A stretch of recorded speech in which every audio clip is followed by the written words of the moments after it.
प्रिय दर्शकों, नमस्कार।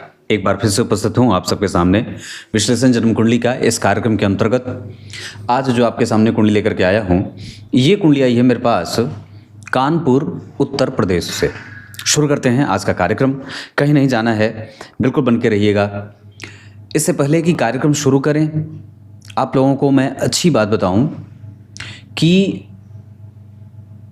शास्त्रकार लिखते हैं, आचार्य वराह मिहिर ने लिखा, यदुपचित मन्य जन्मनि शुभाशुभम तस्य कर्मणः पंक्तिम व्यंजयति शास्त्र में तत् तमसी द्रव्याणि दीपैव। ये जो हमारा शरीर है और हमें जो प्राप्त हो रहा है फल, इन दोनों का संबंध हमारे पूर्व जन्म के कृत्य से है और ग्रह तत्व के रूप में हमारे शरीर के निर्माण करता है। मतलब हमारे शरीर का निर्माण तत्वों से हुआ है। तो कौन से तत्व की अधिकता और कौन से तत्व की निम्नता से क्या क्या परेशानियां और क्या क्या फल सकारात्मक प्राप्त होते हैं, यही ज्योतिष शास्त्र में देखने को मिलता है। आप अपने जीवन में सारी चीज़ें करते हैं, बीमार पड़ते हैं तो डॉक्टर के पास जाते हैं, वैद्य के पास जाते हैं, पर बीमार पड़ते हैं तो ज्योतिषी के पास भी जाते हैं, क्योंकि कई बार दवाई सेट ही ना करे, बीमारी ख़त्म होने का नाम न ले, असाध्य बीमारियां हो जाती हैं। तो ऐसे बहुत सारे प्रश्न हमारे जीवन में हो जाते हैं, मानव जीवन में, जिसका उत्तर ढूंढने के लिए कई बार हम विज्ञान के पास जाते हैं पर मिलता नहीं है। लेकिन अगर हम अपने वेद शास्त्र के पास जाते हैं, पुराणों के पास जाते हैं, वेदांग के पास जाते हैं, तो हमें उसका बड़ा समुचित उत्तर मिल जाता है।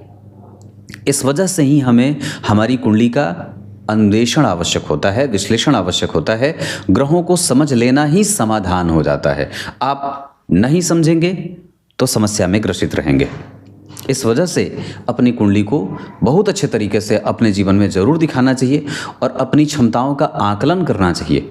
अपने भीतर जो हमारी ऊर्जा परमात्मा ने दे रखी है, उसको अगर सही तरीके से समझना है तो हमें कुंडली अध्ययन ही करना होगा। हमारे अंदर के गुण और दोषों को अगर समझना है तो हमें कुंडली अध्ययन ही करना होता है। इसको आप एक जरा भी हटा नहीं सकते, क्योंकि आप जरा सोचिए, एक तरफ आप जहाँ ज्योतिष जैसे विषय को नकारेंगे तो आपके जीवन से सबसे पहले गायब होगा ये दिन, ये सूर्य का जागना और सोना, चंद्रमा का उदय और अस्त, है ना। तो कहने का अर्थ क्या है कि ये सारी चीज़ें, वर्षा से लेकर के सुखाड़ तक, सारी चीज़ें ग्रहों के प्रभाव से होती हैं। महामारी फैलती है तो भी ग्रहों का प्रभाव होता है, सुखाड़ पड़ता है, अकाल होता है तो भी ग्रहों का ही प्रभाव होता है। वर्षा अतिरिक्त हो रही है, अतिवृष्टि, अनावृष्टि, ये सब कहीं ना कहीं इससे संबंधित होते हैं, जिनका उत्तर ज्योतिष शास्त्र के पास निश्चित रूप से उपस्थित होता है। तो भगवान, सबसे पहले ये कानपुर की कुंडली, मैं प्रत्यक्षतया आपको एक बात कहूँगा, पंचांग पे लेके आऊँगा, पर पहले देख लीजिए कुंभ लग्न की कुंडली बनी है। नवांश बना है तुला का और दशमांशा वापस कुंभ का बन रहा है। लग्न के अधिपति शनि होते हैं, इस कुंडली में पंचम भाव में बैठे हैं। ये अच्छी बात है, व्यक्ति को बुद्धिमान और विवेकी बनाएंगे। वही शनि नवांश चक्र में अष्टम भाव और छठवें भाव की यात्रा कर रहे हैं, ये थोड़े गड़बड़ हो गए। और दशमांशा चक्र में वही शनि वृश्चिक राशि में शत्रु के घर में शत्रु से दृष्ट हो गए। मतलब लग्नेश डिग्रेडेशन में जा रहा है, कमजोरी की तरफ जा रहा है। एक तरफ वो लग्न कुंडली में पंचम भाव को पकड़ रहा है, जहां अच्छी बात होती है। नवांश चक्र में वो जन्म कुंडली के अष्टम भाव, छठवें भाव में जा रहे हैं, नीचाभिलाषी, मतलब नीच के सदृश। और दशमांशा चक्र में लग्नेश होकर के दशम भाव में मंगल के प्रभाव में और केतु के प्रभाव में हैं। इस वजह से कहीं ना कहीं उन पे एक दबाव भी काम कर रहा है। चंद्रमा का प्रभाव देखिए तो वृश्चिक राशि में चंद्रमा दिशा के बल से बिल्कुल ही हीन है। नवमांश चक्र में भी वो चंद्रमा जो बैठे हैं वो वृश्चिक राशि में बैठ रहे हैं, द्वितीय भाव में। यहाँ पे वो दशम स्थान में बैठ करके भाव से कमजोर हो रहे थे लग्न कुंडली में, और नवांश कुंडली में द्वितीय भाव में बैठ करके कई बार मांगलिक कृत्यों में कमजोरी पैदा करते हैं। जबकि दशमांशा चक्र में वो बैठ रहे हैं धनु राशि में, जिसका स्वामी गुरु जन्म कुंडली में शत्रुग्रही होकर के कहीं ना कहीं चंद्रमा को कमजोरी ही दे रहे हैं। तो चंद्रमा और शनि, मतलब लग्नेश शनि और चंद्रमा, ये दोनों थोड़े थोड़े कमजोर नजर आ रहे हैं। और जन्म कुंडली में अब पंचांग पे आपका ध्यान लेके आता हूँ। तो विचार करिए, व्यक्ति का जन्म होता है भाद्रपद माह में, जो व्यक्ति को देखने में बड़ा सुंदर बना देते हैं। तो ये जो भी है, जिनकी भी ये कुंडली है, ये व्यक्ति देखने में बड़ा सुंदर होगा, ये बात तो कही जा सकती है। दूसरे नंबर पे दक्षिणायन में, भाद्रपद माह श्रावण भादो दक्षिणायन होता है, तो दक्षिणायन में जितने भी पापक ग्रह होते हैं, मैंने ये बात हर का कुंडली विश्लेषण में बात कही है कि दक्षिणायन में पापक ग्रहों का प्रभाव बढ़ जाता है।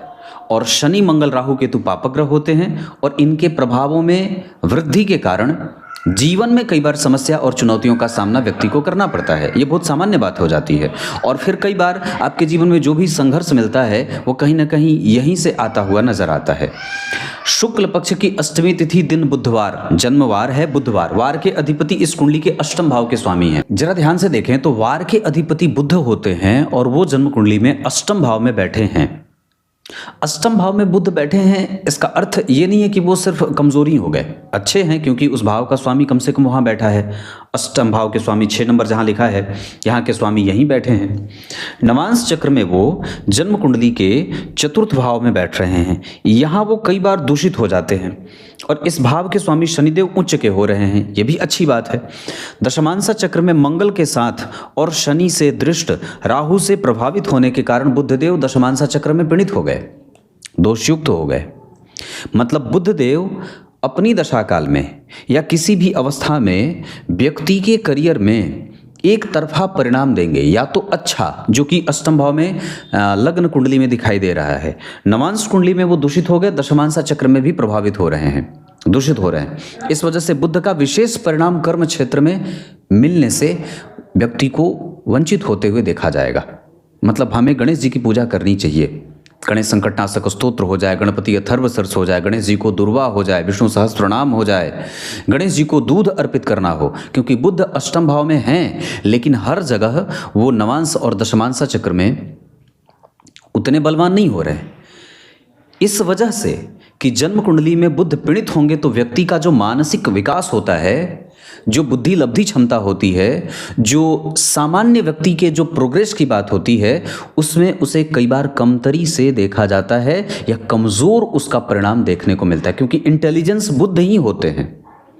तो इस वजह से कि कई बार व्यक्ति को या बालक को या ऐसे जातक जिनकी कुंडली में बुध पीड़ित हो रहे हों, उस व्यक्ति की कुंडली में एजुकेशन प्रभावित होता है, इनिशियल एजुकेशन प्रभावित होता है, रिसर्च प्रभावित होता है, कंसंट्रेशन प्रभावित होता है, दिनचर्या प्रभावित होती है, गुरुजनों का व्यापक लाभ व्यक्ति नहीं ले पाता है, ब्राह्मणों का आदर, गुरुजनों का आदर, इन सब का माता और पिता के लिए बहुत अच्छा होगा, इसमें कोई संदेह नहीं है। पिता के पराक्रम को बढ़ाने वाला, माता के संशयों को दूर करने वाला। लेकिन जहां प्रोग्रेस की बात होगी वहां पे बुध अष्टम भाव में बैठने के कारण कई बार दोषयुक्त होंगे। हालांकि लग्न से ज्यादा नवांश और दशमांश चक्र में उनकी कमजोरी जातक को ज्यादा परेशान कर रही है। तो वारिस हैं तो बलवान, लेकिन मंगल के प्रभाव में और कहीं ना कहीं किसी भी शुभ ग्रह का प्रभाव नहीं पड़ने के कारण बुध देव को दोषयुक्त समझा जाएगा। जो कुंभ लग्न की कुंडली के लिए कौन होते हैं? कुंभ लग्न की कुंडली के लिए पंचमेश होकर के अष्टमेश होकर के अष्टम भाव में बैठे हैं। मृत्यु अच्छी हो, सुखद जीवन हो, और अगर व्यक्ति फोकस करके काम करे तो 100% बहुत अच्छा फोकस कर लेता है। इसमें जरा भी संदेह नहीं है, इसमें जरा भी संदेह नहीं है कि व्यक्ति का फोकस बहुत अच्छा होगा। दूसरा, जन्म हुआ है अनुराधा नक्षत्र में, ये शनिदेव का नक्षत्र है, पर इसके जो देवता हैं वो अधिमित्र नाम के देवता हैं। इस वजह से ओम मित्राय नमः इस मंत्र का जप व्यक्ति को करना चाहिए, या घर के अंदर घर में किसी ब्राह्मण को बुला करके इस मंत्र का कम से कम 7 से 8 हज़ार बार जप आवश्यक रूप से करवा देना चाहिए। ओम मित्राय नमः। गुलाब के पौधे की जड़ गले में धारण करना चाहिए। और जन्म कुंडली में जो चंद्रमा हैं वो शनि के नक्षत्र में हैं, और शनि जन्म कुंडली में दूसरे सर्वाधिक मजबूती से उभर कर ग्रहों से, ग्रह में जो डिग्री है उसमें शनि दूसरे नंबर के ग्रह बन रहे हैं प्लैनेट में डिग्री के हिसाब से। लग्नेश ही हैं जो अमात्य कारक बन रहे हैं। इसका अर्थ होगा, अब जरा ध्यान से देखिए तो यहाँ पे एक सिद्धांत होगा जो कुंडली को एक अच्छा व्यवहार दे रही है। क्या दे रही है कि चंद्रमा जिस नक्षत्र में बैठे हैं वृश्चिक राशि में, उसका अधिपति शनि इस कुंडली का लग्नेश है और जन्म कुंडली के पंचम भाव में बैठा है। इसका अर्थ होगा कि चंद्रमा को शनि से डायरेक्ट परिणाम मिलेगा और लाभ का मिलेगा। मतलब चंद्रमा इस कुंडली में अनुराधा नक्षत्र में बैठने के कारण संतुलित परिणाम दे देंगे और बेहतर होगा। ओम मित्राय नमः मैंने कहा, यज्ञ, धूप, दीप, दान, पुण्य, पूजा पाठ, इन सभी चीज़ों में जातक का मन लगे तब जाकर के मानसिक बुद्धि का बल बढ़ेगा। चंद्रमा नीच राशि में बैठे हैं लेकिन अपने उच्च की दृष्टि से इस भाव को देख रहे हैं, चतुर्थ भाव को। इस वजह से यहाँ पे माता का प्रभाव बहुत अच्छा होता है और इस भाव के अधिपति शुक्र इससे 4 घर आगे बैठे हैं, ये भी बहुत अच्छा होता है। तो विचार करिए, तो जन्म कुंडली कुंभ लग्न की बनी, जहाँ के 9वें भाव के स्वामी सप्तम में बैठकर लग्न को देख लिए और चतुर्थ भाव के स्वामी सप्तम में बैठ करके लग्न को देख लिए, तो कृतज्ञता है। चंद्रमा की उच्च दृष्टि इस भाव पे पड़ गई। माता सबसे ज़्यादा परम पवित्र और पुनीता है, बहुत बढ़िया। इस कुंडली का जो मातृपक्ष है वो सबसे ज़्यादा अच्छा बना हुआ है। पिता थोड़े बहुत रुग्ण हो सकते हैं, चिंता ज़्यादा कर सकते हैं, पर कई बार माता जो है वो साहस भी देती हैं और जो दर्शन व्यक्ति के जीवन में मिलेगा, जो दृष्टिकोण मिलेगा, जो आत्मीयता मिलेगी, जो ममत्व का भाव मिलेगा, जो इमोशन मिलेगा, वो माता से मिलेगा और पिता को ये जातक साहस देगा। ऐसा विषकुंभ योग, विष्टिकरण, ब्राह्मण वर्ण और देवगण। ब्राह्मण वर्ण के कारण और देवगण के कारण व्यक्ति में सुचिता रहेगा, धर्म है, आध्यात्म है, सात्विकता है, चिंतन है, व्यवस्था है, शास्त्र है, वेद वेदांगों का अध्ययन करने वाला, ज्योतिष शास्त्र में रुचि रखने वाला और धर्मज्ञ है। दानशीलता रहेगी, परोपकार का भाव रहेगा। तो ये इतना ब्राह्मण वर्ण और देवगण के कारण। दूसरा, ये देवगण और ब्राह्मण वर्ण के कारण व्यक्ति का दाम्पत्य सूत्र बहुत अच्छा बीतेगा, इसमें भी कोई जरा भी संशय वाली बात नहीं है। तो पंचांग में आपने एक चीज़ और देखी होगी, मैंने जिसका जिक्र अभी नहीं किया है, मैं आपको एक बात बता दूं। इस कुंडली में सबसे अच्छी बात एक और भी दिख रही है कि व्यक्ति का जन्म अनुराधा नक्षत्र के 4थे चरण में हुआ है और गणदेव है।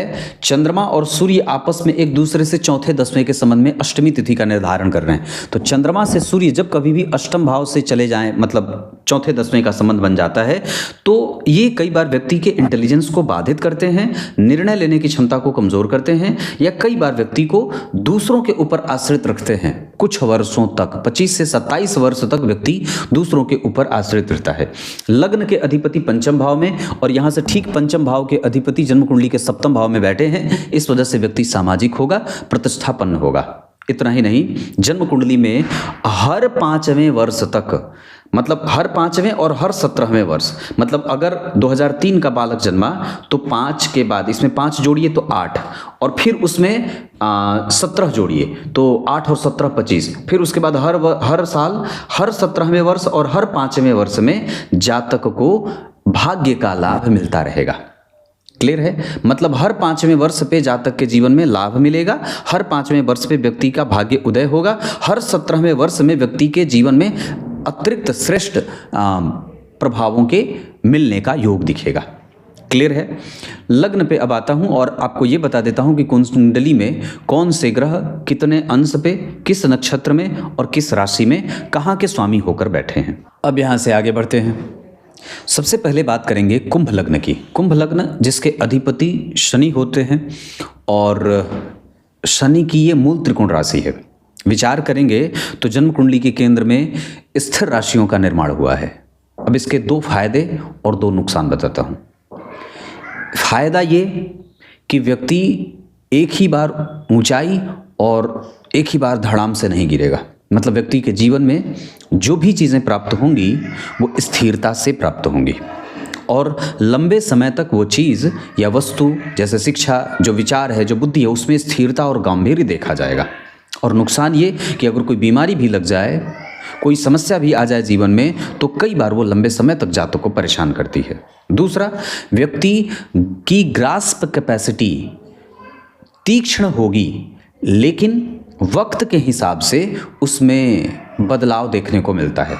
व्यक्ति जब जब बालक जो है अगर छोटा है तो वो बहुत तीव्र गति का नहीं होगा, लेकिन जैसे जैसे वो ऊंचाई को प्राप्त करेगा, उम्र की ऊंचाइयों को छूता जाएगा, वैसे वैसे उसकी बुद्धि में स्थिरता और गंभीरता देखने को मिलती है।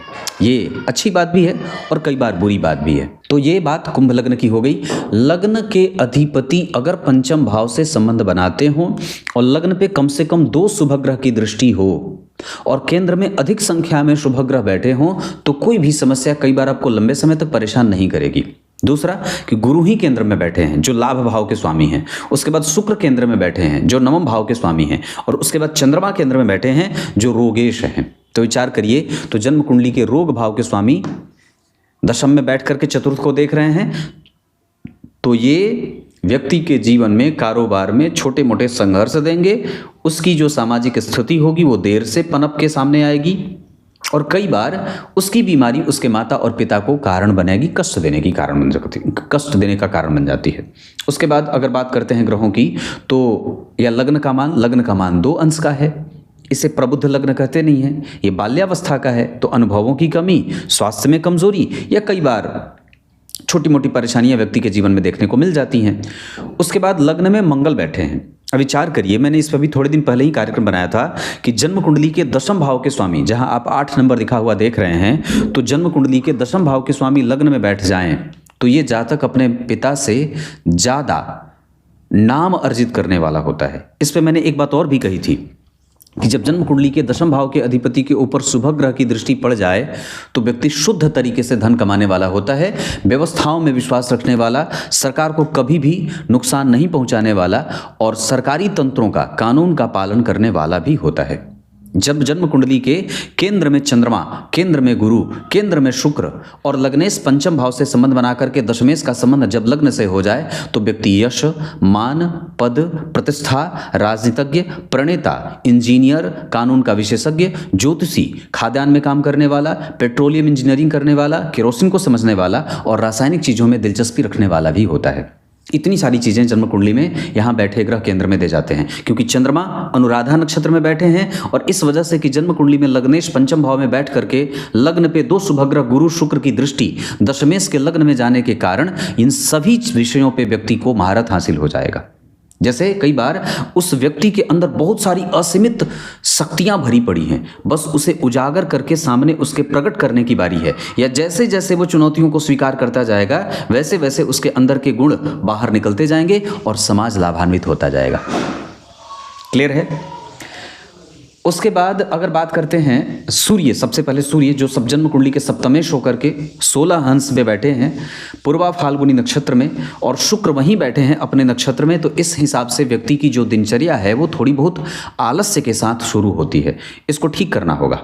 और चंद्रमा जन्म कुंडली में अनुराधा नक्षत्र में 16 अंश पे युवावस्था में बैठे हैं, ये भी युवावस्था को प्राप्त करेंगे और सूर्य भी, इस हिसाब से चंद्रमा अच्छे हैं। लेकिन यहाँ पे कई बार व्यक्ति को आरंभ में नौकरी और बाद में स्वतंत्र सामान्यतया व्यापार करते देखा जाता है, या कई बार पिता के काम में आगे बढ़ने वाला या पिता के काम को आगे बढ़ाने वाला होता है। स्वतंत्र व्यवसाय के योग कई बार बहुत ज़्यादा हैं, या कई बार आरंभ में व्यक्ति बैक ऑफिस का काम करता है, बाद में चल करके लीड रोल में आ जाता है।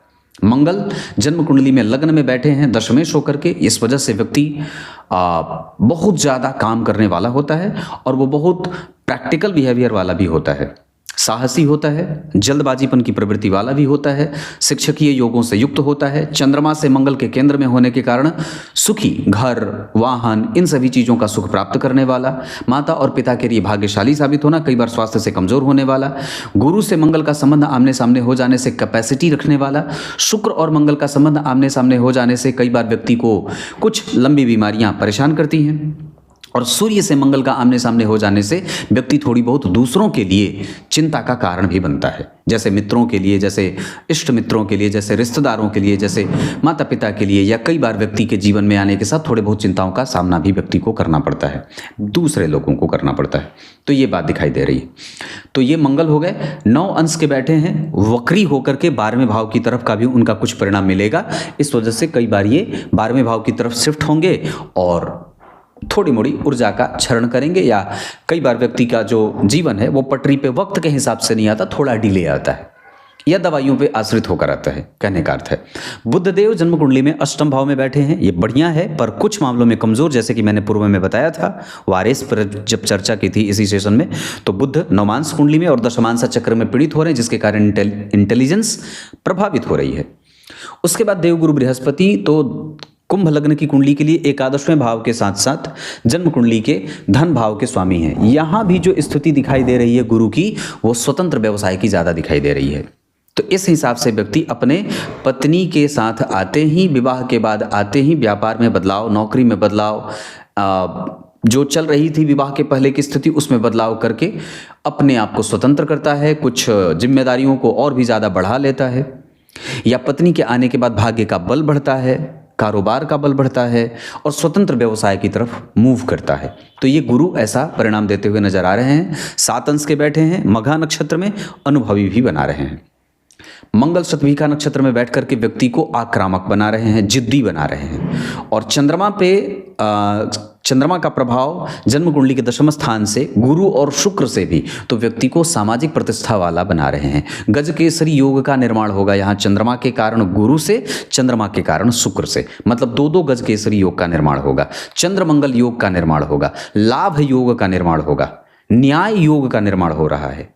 इतनी सारी चीजें, महाभाग्यशाली योग भी बन रहा है कुंडली में, इतने सारे अच्छे योग भी बन रहे हैं। तो कुल मिलाकर के ये गुरु हो गए। शुक्रदेव 21 अंश के बैठे हैं, सर्वाधिक अंश पे जो ग्रह बैठा है वो 21 अंश का है, लग्न का मान 2 अंश का है और सारे ग्रह जन्म कुंडली में लग्न से ऊपर की अवस्था में बैठे हैं। अगर विचार करें तो बुध को छोड़कर, मतलब बुध कमजोर सच में हो रहे हैं, बाकी तो सारे ग्रह लगभग पक्ष में आ रहे हैं, पर बुध कमजोर हो रहे हैं। मैंने इस वजह से भी बुध को कमजोर कहा था और सारी बातें बुध पर ही आकर के टिक रही हैं। तो यहाँ पे शुक्रदेव आत्मकारक हो रहे हैं, नवांश कुंडली में लग्न में उनकी राशि बन रही है और अपने ही राशि में बैठे हैं। इस वजह से शुक्रदेव यहाँ बलवान और जन्म कुंडली का योग कारक ग्रह लग्नेश का मित्र शुक्र महत्वपूर्ण प्लैनेट बन करके उभर रहे हैं। मतलब यहाँ पे आपको कोई भी ग्रह पता नहीं चला था कि कौन सा ग्रह महत्वपूर्ण है, लेकिन नवांश में आते आते आपको ये बात स्पष्ट समझ में आ गई कि इस कुंडली के शुक्र देव महत्वपूर्ण ग्रह बन रहे हैं। क्योंकि शनि जन्म कुंडली में महत्वपूर्ण इसलिए नहीं रहेंगे क्योंकि नीचाभिलाषी हैं। गुरु राहु और केतु के संपर्क में आ रहे हैं, इस वजह से नहीं होंगे। राहु मंगल के संपर्क में जा रहे हैं, इस वजह से द्वितीय से होकर के तृतीय में चले गए। चंद्रमा नीच के हो रहे हैं, सूर्य 12वें भाव में कमजोर हो जा रहे हैं। इस वजह से इस कुंडली में शुक्र देव महत्वपूर्ण ग्रह बनेंगे और इस कुंडली में जो अच्छी दशा आएगी वो शुक्र की आएगी 2027 के दिसंबर के बाद। दशमांशा चक्र में भी अगर बात करते हैं तो शुक्र उच्च के हो रहे हैं जन्म कुंडली के द्वितीय भाव में, यहां भी वो भाग्य भाव के स्वामी होकर के बैठ रहे हैं। इस वजह से यहाँ पे जो बात समझ में आ रही है, तो शुक्रदेव आपको समझ में आ गया कि आपकी कुंडली के एकमात्र ग्रह शुक्रदेव हैं जो सभी प्रकार की समस्याओं का अंत देने वाले बन रहे हैं। तो अगर कोई भी समस्या अभी आपको परेशान कर रही होगी वो 2027 के दिसंबर तक आपको परेशान करेगी, उसके बाद धीरे धीरे चीजें अपने आप पटरी पे आ जाएंगी। तो ये मैंने शुक्रदेव तक आपको इतनी बात बता दी। शनिदेव को विचार करिए तो जन्म कुंडली में शनिदेव लग्नेश होकर के पंचम भाव में विराज रहे हैं। लग्न पे 2 शुभ ग्रह की दृष्टि व्यक्ति को पहले ही सुख दे रही है। दशमांशा चक्र में लग्न के अधिपति होकर के दशम भाव में वृश्चिक राशि में बैठे हैं, जहां के स्वामी मंगल इन्हें देख रहे हैं और इनके ठीक पीछे गुरु बैठे हैं तुला राशि में। इससे क्या बात समझ में आती है? इससे ये बात समझ में आती है कि व्यक्ति के जीवन में जैसे जैसे वो अपने करियर को आगे बढ़ाते जाएगा वैसे वैसे उसकी स्थिरता बढ़ती जाएगी। शुरुआत में जो भी छोटी चीज़ मिले, जो भी छोटी कंपनी मिले, जो भी छोटी चीज़ मिले, जो भी छोटा काम मिले, उसको स्वीकार करना है और आगे बढ़ना है, क्योंकि इस कुंडली की नियत बुद्धि विवेक पे टिकी हुई है। क्योंकि जन्म कुंडली में जो पंचमेश हैं या जन्म कुंडली के लग्नेश हैं, अगर जन्म कुंडली के पंचम भाव को देखते हैं तो वो स्वग्रही बैठा है लेकिन कमजोर है।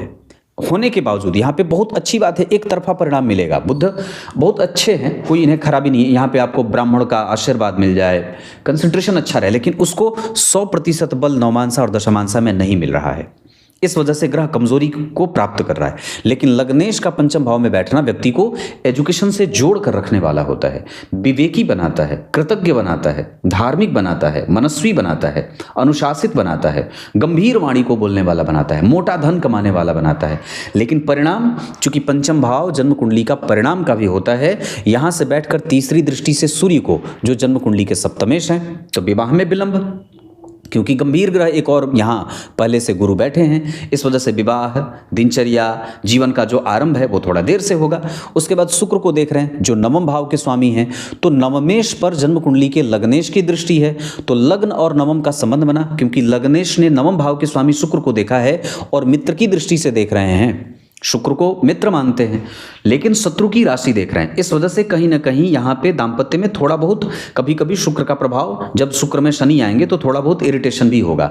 और गुरु की बात करते हैं तो लाभ भाव के स्वामी को और लाभ दोनों ही भावों पर जन्म कुंडली की दृष्टि है, मतलब लाभेश जहाँ बैठे हैं और लाभेश को देख रहे हैं, लाभ भाव को भी देख रहे हैं शनि और लाभेश गुरु को भी देख रहे हैं। इस वजह से व्यक्ति के जीवन में धर्म, आध्यात्म, वेद वेदांग, ज्योतिष शास्त्र, धर्मशास्त्र, अनुशासन, पुराणों का अध्ययन करने वाला, मर्म की बात करने वाला और अनुशासित जीवन जीने वाला, अनुशासन में विश्वास रखने वाला, शनि और गुरु की दशा में ये चीज़ें काफ़ी बढ़ जाएंगी।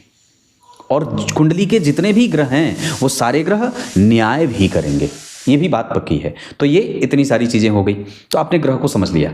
राहु जन्म कुंडली में व्यक्ति के जीवन में संघर्ष भले दे रहे हैं लेकिन उसके साथ लड़ने की शक्ति भी दे रहे हैं।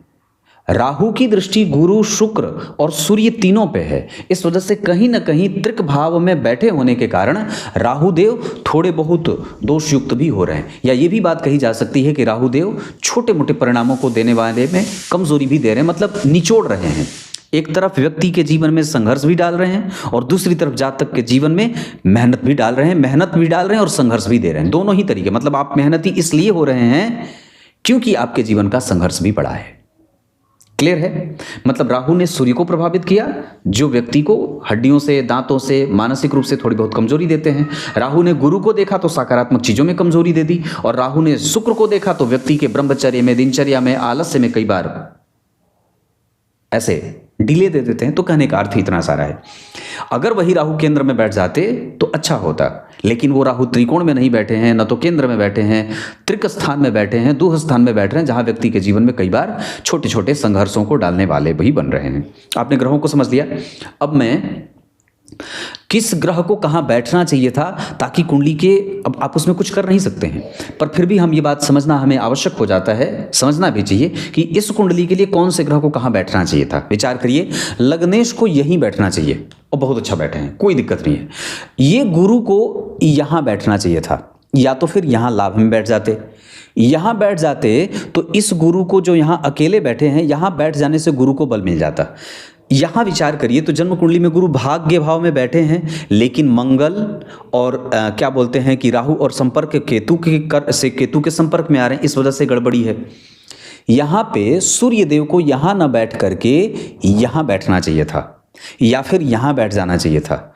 बहुत अच्छी बात होती कि यहीं बैठ जाते, पर शुक्र यहीं बैठे हैं, ठीक है। शुक्र यहाँ न बैठ करके यहीं बैठे, यहाँ बैठ जाएं या लग्न में बैठ जाएं तो अच्छा होता। मंगल देव जन्म कुंडली में यहीं बैठ जाते दशम स्थान में, या फिर लाभ में बैठ जाते, या जन्म कुंडली के किसी भी अवस्था में धन भाव में गुरु के साथ बैठ जाते तो अच्छा होता। उसके बाद बुध देव को यहाँ न बैठ करके, अष्टमेश है इस वजह से अच्छी बात है, पर यहाँ न बैठ करके यहाँ बैठ जाना था, मतलब दशम स्थान में बैठ जाते तो एक अतिरिक्त बल मिल जाता, या लाभ भाव में बैठ जाते तो भी अच्छा होता, सूर्य के साथ लाभ भाव में बैठ जाते तो अच्छा होता। विचार करें तो जन्म कुंडली के नवम भाव के स्वामी यहाँ के लग्नेश बन रहे हैं, ये बहुत अच्छी बात है। मतलब लग्न कुंडली का नवमेश अगर नवमांश कुंडली का लग्नेश बन रहा है तो इसमें कोई भी बुरी बात बिल्कुल भी नहीं है, ये बहुत अच्छी बात है और कुंडली को एक अलग तरीके से मजबूती भी दे रही है। दशमांशा चक्र में लग्न के अधिपति का दशम में बैठना और लग्न पे गुरु की दृष्टि, लग्नेश शनि के ऊपर मंगल का प्रभाव, ये व्यक्ति में यहाँ पे मंगल का प्रभाव, यहाँ पर जन्म कुंडली में लग्नेश शुक्र के ऊपर मंगल का प्रभाव नहीं है। लेकिन विचार करें तो लग्न से तीसरे भाव में मंगल बैठ करके व्यक्ति को हर जगह पराक्रमी और समस्याओं को स्वीकार करके उस पे विजय प्राप्त करने का ध्येय दे रहे हैं। यहाँ पर लग्नेश के ऊपर गुरु की दृष्टि और लग्न के ऊपर गुरु की दृष्टि या लग्नेश के ऊपर मंगल का बल व्यक्ति को संघर्ष में रह करके विजेता बनने वाला योग बना रहे हैं। तो कुंडली के कुछ अच्छे भाव भी हैं, मंगल का बल भी मिल रहा है। अब मैं आपसे चर्चा कर देता हूं अरिष्ट चक्र पे, जहां से हमें स्वास्थ्य के बारे में बहुत सारी चीजें समझ में आ जाती है। जब आप अरिष्ट चक्र देखें तो उसमें समझ में आती है बात वहाँ पे मेष लग्न की कुंडली बन रही है। अरिष्ट चक्र के लग्नेश गुरु के साथ बैठे हैं, जो 12वें भाव के और 9वें भाव के स्वामी होते हैं। गुरु और मंगल दोनों जन्म कुंडली के 5वें भाव पे, बुध द्वितीय भाव में बैठे हैं अरिष्ट चक्र में, और द्वितीय भाव के स्वामी शुक्र तीसरे भाव में। विचार करिए, द्वितीय भाव के स्वामी तीसरे भाव में, द्वितीय भाव के स्वामी जन्म कुंडली में गुरु शुक्र के साथ बैठे हैं और सूर्य के साथ बैठे हैं। सप्तम भाव में जाने से कहीं ना कहीं थोड़ा दोष योग हो ही जाता है, क्योंकि सप्तम भाव मारक भाव होता है। सप्तमम मारक स्थानम तस्मातु प्रबलम धनम। सप्तम स्थान मारक स्थान, और दूसरा भाव जो होता है उससे भी ज़्यादा मारक होता है। या जन्म कुंडली के सप्तम भाव, या जन्म कुंडली के अष्टम भाव, या जन्म कुंडली के द्वितीय भाव, या जन्म कुंडली के तीसरे भाव, इन सभी भावों से जब कभी भी राहु या शनि का संबंध बन जाए तो वो ग्रह मारक होने लगते हैं। इस हिसाब से राहु की दृष्टि सूर्य पे, गुरु पे और शुक्र पे, और साथ ही साथ जन्म कुंडली में ये जो स्थितियां बन रही हैं, ये कहीं ना कहीं 4 ग्रहों को इस कुंडली में मारक ग्रह की श्रेणी में ला दे रही हैं। विचार करिए, तो इन सभी ग्रहों पे शनि का भी प्रभाव है, मंगल भी देख रहे हैं। तो कितने ग्रह आपके पक्ष में आ गए?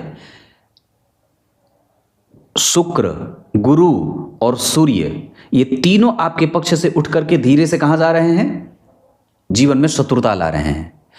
किस लिए और किस कारण से? सिर्फ इसलिए क्योंकि उन पे शनि और राहु जैसे ग्रह की दृष्टि है। लग्नेश होते हैं, कोई खराबी नहीं है, पर फिर भी हैं तो पापक और राहु से दृष्ट हैं। और जन्म कुंडली में सूर्य सप्तम भाव में बलहीन हो जाते हैं, गुरु सप्तम भाव में शुक्र के साथ बैठे हैं। वहां पे अगर विचार करें तो अस्त नहीं है, शायद नहीं, अस्त हो जाएंगे। गुरु और शुक्र दोनों ही डिग्री में कमजोर हैं। मतलब यह है कि सूर्य ने गुरु और शुक्र दोनों को अस्त किया है। तो एक तो अस्त हो गए तो बलहीन हो गए, राहु से दृष्ट हो गए तो संघर्ष बढ़ गया, शनि से दृष्ट होने के कारण परिणाम में कमजोरी आ गई, और सप्तम भाव वैसे भी बल से कमजोर हो जाता है। मतलब सूर्य से अस्त हो जाने के कारण भी, और पश्चिम दिशा का बल, न तो शुक्र को वहां बल मिलता है न तो सूर्य को बल मिलता है। इस वजह से इस कुंडली में 3 से 5 ग्रह जन्म कुंडली में विषम परिस्थितियों का निर्माण कराने वाले बन रहे हैं। अब शुक्र इस कुंडली के सबसे अच्छे ग्रह थे, अगर वो अस्त नहीं होते तो जातकों को और भी ज्यादा लाभ मिल जाता, या फिर जातक के साथ जीवन में जो संघर्ष है वो कभी भी नहीं आने देते। मतलब अपनी दशा में तो खत्म करते ही, उससे पहले और उससे बाद में भी नहीं आने देते। मतलब शुक्र का संघर्ष थोड़ा बहुत बन रहा है। देवी कवच का पाठ नित्य करना चाहिए, दुर्गा मैया की पूजा करनी चाहिए, चतुर्थी का व्रत शुरू करना चाहिए, पूर्णिमा का व्रत भी इस कुंडली में किया जा सकता है। इतनी सारी चीजें क्लियर है। तो अरिष्ट चक्र के आधार पर मैं आपसे जो बात कहूंगा, उसमें चंद्रमा 12वें भाव में है, इस वजह से इम्यून पे फोकस करना है, दिनचर्या ठीक रखनी है और आलस्य नहीं करना है, सामाजिक और भी ज्यादा बनाना है। भवन, भूमि, वाहन आदि का सुख इस कुंडली में 100% है। व्यक्ति इकट्ठा करेगा और अपनी संपत्ति अपने आने वाले प्रेडिसेसर को भी देगा। उसमें गुरु, बुध, मंगल और साथ ही साथ सूर्य और शनि भी ग्रह, जितने भी ग्रह हैं वो सब सपोर्ट कर रहे हैं। पिता और माता के लिए ये कुंडली बहुत अच्छी है, इसमें जरा भी संदेह नहीं है और जरा भी इसमें डरने वाली कोई बात नहीं है। इसके साथ साथ भाग्य की कुंडली भी है। ये कुंडली भाग्यशाली है और अपने इच्छाओं की पूर्ति करने वाली है। मतलब स्वतः अपने पैरों पर खड़े होकर के अपनी इच्छा की पूर्ति करने में व्यक्ति सक्षम होगा। संतान वगैरह का पक्ष इस कुंडली में सामान्यतः थोड़ा कमजोर है, पर विलंब से ही है, लेकिन संतति का सुख भी इस कुंडली में है। शिक्षा इस कुंडली में पूरी हो जाएगी, थोड़े बहुत संघर्षों के साथ, क्योंकि गुरु चतुर्विशांसा चक्र में 6वें भाव की यात्रा कर रहे हैं। इस वजह से कई बार थोड़ा मोड़ा संघर्ष विद्या अध्ययन में देखने को मिलता है। सूर्य और चंद्रमा अवस्थागत युवा अवस्था के हैं, इस वजह से सारे ग्रह लगभग अच्छे परिणाम देने के लिए बाध्य हो जाएंगे। मंगल 50%, बुध लगभग कमजोर हैं, तो बुध को हमें सबसे ज्यादा ठीक करना होगा। इस वजह से अगर हो सके तो चतुर्थी का व्रत अभी से तुरंत से शुरू करें। गुरु 50% का परिणाम करेंगे, शुभ परिणाम। शुक्र जन्म कुंडली में वृद्ध अवस्था में है और अस्त भी हैं, इस वजह से देवी मैया को लौंग की माला, इलायची, अंजीर की माला, लाल चुंदरी, ब्राह्मणों का आवागमन, दुर्गा सप्तशती का पाठ आदि कराने से भी बहुत फायदा होगा। शनिदेव जन्म कुंडली में 100% परिणाम करेंगे और अपनी दशा काल में व्यक्ति को यशोवान बनाएंगे। राहु और केतु जन्म कुंडली में कष्ट देने वाले हो सकते हैं, इस वजह से भी कई बार राहु और केतु की दशा व्यक्ति को कष्ट देने वाली बनी है या कई बार मानसिक परेशानियों को देने वाली बनी है। वार के हिसाब से अगर बात करते हैं तो शनिवार और बुधवार इस कुंडली के लिए अच्छे रहेंगे। अंक इस कुंडली के लिए 9 और 2 बहुत अच्छा रहेगा। राशियां जिनसे आप मैत्री कर सकते हैं वो मिथुन और तुला की हो सकती हैं। शत्रुता न करें मेष, वृश्चिक और सिंह वालों से। विवाह करने की जो असली उम्र होगी वो शुक्र की दशा में होगी, जो मुझे लगता है कि चंद्रमा का अंतर 2032 के करीब में एक तो समय आएगा, और एक समय आएगा, हाँ 32 के बाद ही विवाह का योग, अभी 5-7 साल बाद विवाह का योग बनेगा। उसके बाद एक समय विवाह का वैसे और भी आएगा, 2031 में भी आएगा, हालांकि वो विवाह का सबसे बढ़िया समय रहेगा। उसके बाद विवाह की दिशा पश्चिम रहे, भवन जिसमें आप निवास कर सकते हैं वो रहेगा मीन, मेष, वृष, मिथुन, कर्क, सिंह, कन्या, तुला, वृश्चिक। पूरब दिशा का मकान बहुत अच्छा रहेगा। धन कमाने के लिए आपकी कुंडली जा सकती है पूरब दिशा की तरफ। मैंने क्षेत्र बता रखे हैं। इसके बाद रिसर्च का क्षेत्र और पढ़ाना, इस कुंडली में ये दोनों क्षेत्र भी बनेंगे। कानून की पढ़ाई मैंने बता रखी है। इसके अतिरिक्त मारक मैंने बता दिया। रंग आपकी कुंडली के लिए नीला छोड़ करके कोई भी इस्तेमाल कर सकते हैं। इसके साथ साथ इतनी सारी चीजें बनती हैं। भाग्य भाव में केतु बहुत अच्छा परिणाम करेंगे धर्म और भाग्य के लिए। गुरु और सूर्य की दृष्टि व्यक्ति को पूर्व जन्म में भी व्यक्ति सत्कर्म करके आया था, पर बात वही होती है ना, पूर्व जन्म कृतम पापम व्याधि रूपेण बाधते। तो पूर्व जन्म के किए गए कृत्य कई बार आदि व्याधि के रूप में जातक को परेशान करते हैं। तो सत्कर्म करने से अच्छे प्रारब्ध का निर्माण होता है, और अच्छे प्रारब्ध के निर्माण से व्यक्ति के जीवन की समस्याओं का अंत होता है। स्नान करने के जल में कभी पीला सरसों, कभी काला तिल, कभी हल्दी, कभी गाय का मूत्र, कभी गाय का गोबर, और कभी दही, कभी दूध, कभी शहद, मतलब जो औषधीय गुण वाले होते हैं पदार्थ, उनका स्नान के जल में, कभी गंगा जल से स्नान कर लिया। जल को ट्रीट कर लीजिए, जो आप पानी पीते हैं उसको और भी ज़्यादा साफ करिए। जिस कमरे में सोते हैं उस कमरे की सफाई स्वयं से करिए। घर से बाहर निकलते समय घी का दीपक जलाकर बाहर निकलें। सूर्य की उपासना करें, सूर्य को साष्टांग प्रणाम करें। पीपल के वृक्ष की परिक्रमा करें, उनकी पूजा करें। पीपल के वृक्ष की सफाई कर दें, जड़ वगैरह जाकर के कभी कभी साफ कर देना चाहिए। ऐसा करने से अच्छे प्रारब्ध का निर्माण होता है और व्यक्ति अपने जीवन को आगे लेके जाता है। क्लियर है? मुझे लगता है मैंने लगभग चीजें बता रखी हैं। कुछ पूछना होगा तो पूछ लीजिएगा, मैं बता दूंगा। तब तक के लिए बहुत बहुत नमस्कार।